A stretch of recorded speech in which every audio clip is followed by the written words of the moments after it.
त्या उद्धव साहेबांच्या कांटाळ्या बसायला पाहिजेत, असे आवाज यायला पाहिजे. किती दिवस फसवणूक करणार तुम्ही?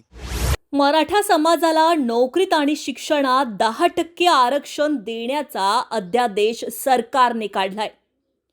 याच निमित्ताने भरत शेठ गोगावले यांचा एक व्हिडिओ जोरदार व्हायरल होतोय. एकीकडे उद्धव ठाकरेंच्या कानठळ्या बसेल इतक्या आवाजाची फटाके फोडण्याची तयारी केली जाते, उद्धव साहेबांच्या कांटाळ्या बसायला पाहिजेत, असे आवाज यायला पाहिजे.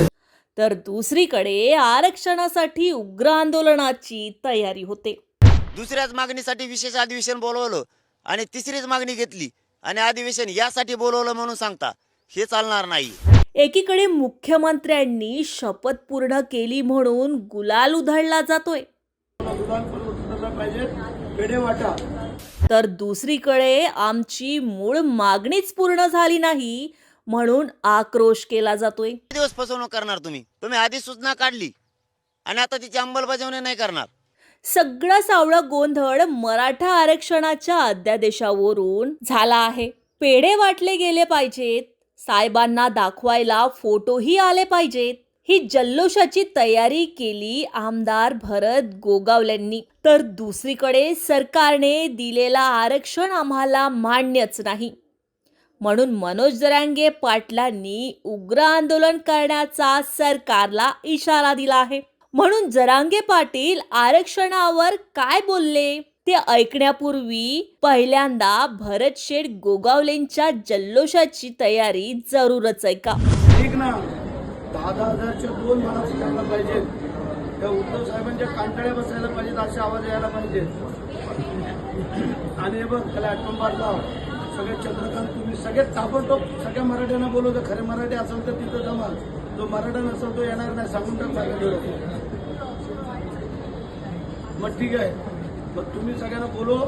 सगळ्या लक्षापेक्षाला संदेश सगळे टोटल SP सगळे नगरसेवक सगळ्यांना बोलवा. दुधान पाहिजे, पेढे वाटा, फोटो इकडे यायला पाहिजे साहेबांना दाखवायला की महाड विधानसभामध्ये कसं जल्लोष झाला.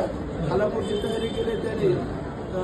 जो मराठा असेल तो येईल असा शब्द देऊन गोगावले सगळ्यांना एकत्र करतात आहे खरं, पण ज्यांनी मराठा आरक्षणाच्या आंदोलनाचा गाडा इथवर खेचत आणला त्या मनोज जरांगे पाटलांनीच या आरक्षणावर आक्षेप नोंदवला आहे. नेमका आता आरक्षण मिळालं म्हणून जल्लोष करावा की आपल्या मागण्यांप्रमाणे मूळ आरक्षण मिळालं नाही म्हणून आंदोलन करावं, असा प्रश्न मराठा समाज बांधवांना पडलाच. तर नवल वाटून घेऊ नका. मनोज जरांगे पाटील आता पुढलं पाऊल काय उचलणार आहे हे बघणं तितकंच महत्त्वाचं ठरणार आहे. Bureau report, times today 18 news, Mumbai. महाराष्ट्रातील ताज्या बातम्यांसाठी बघत रहा टाइम्स टुडे 18 न्यूज. सोबतच शेअर करा, सबस्क्राईब करा आणि बेल आयकॉन प्रेस